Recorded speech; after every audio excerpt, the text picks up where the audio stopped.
రాజీవ్, శ్రావ్య గురించి ఏమన్నా తెలిసిందా?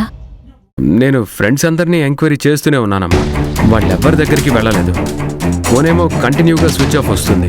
అదేంట్రా, తను వెళ్ళి ఆల్మోస్ట్ 1.5 డే అయింది.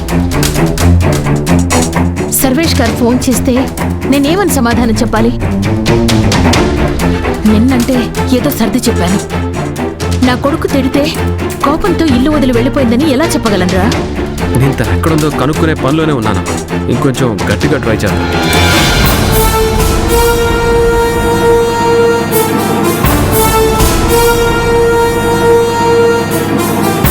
ఏంటి సార్ ఇలా వచ్చారు? మీ భార్య శ్రావ్య కనిపించట్లేదని మాకు కంప్లైంట్ వచ్చింది, అందుకే వచ్చాం. రాజీవ్, నువ్వేమన్నా కంప్లైంట్ ఇచ్చావా?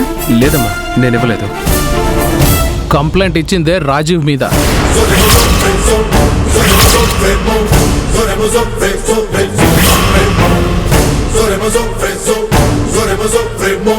శ్రావ్య కనపడ్డం లేదని మరి రాజీవ్ మీద కంప్లైంట్ ఇచ్చారా?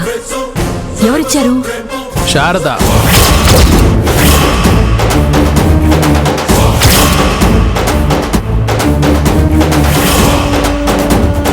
శారద కంప్లైంట్ ఇచ్చిందా? అవును మేడం, మొన్న నైట్ నుంచి కనిపించట్లేదని కంప్లైంట్ ఇచ్చింది. హస్బెండ్ ఎవరంటే రాజీవ్ అని పేరు చెప్పింది, అందుకే వచ్చాం. చూసావా రాజీవ్, ఆ శారద మన మీద ఎంత కక్ష కట్టిందో. జ్యోతిని ఉసిగొల్పి నన్ను బజారుకి ఈడ్చి నా పరువు తీయాలని చూసి ఆ జ్యోతి ఇంటి నుంచి వెళ్ళిపోయేలా చేసింది. ఇప్పుడు శ్రావ్యని ఏదో ఒకటి చేసి నీ కాపురం కూల్చి ఇలాంటి కేసులు పెట్టి నీ జీవితం నాశనం చేయాలని చూస్తోంది. శ్రావ్య హస్బెండ్ అని ఎవరో నా మీద కంప్లైంట్ ఇస్తే దాన్ని తీసుకొని మీరు నా దగ్గరికి రావడం ఏంటి సార్? మీ భార్య కనిపించట్లేదంటే భర్తగా మీదే రెస్పాన్సిబిలిటీ.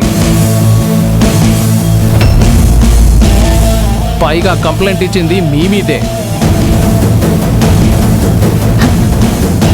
రాజీవ్, అయితే నేను ఎలాంటి వాడినో తెలుసుకోరా? ఇలా వచ్చేస్తారా? హలో, ఇవాళ రేపు ఇలాంటి వేరే చూడట్లేదు. సొసైటీలో పెద్ద మనుషుల పేరుతో చలామణి అవుతూ ఎంతమంది భార్యల్ని చంపట్లేదు. నిన్ను స్టేషన్లో వేసి 4 ఉతికితే నువ్వే నిజం చెప్తావు.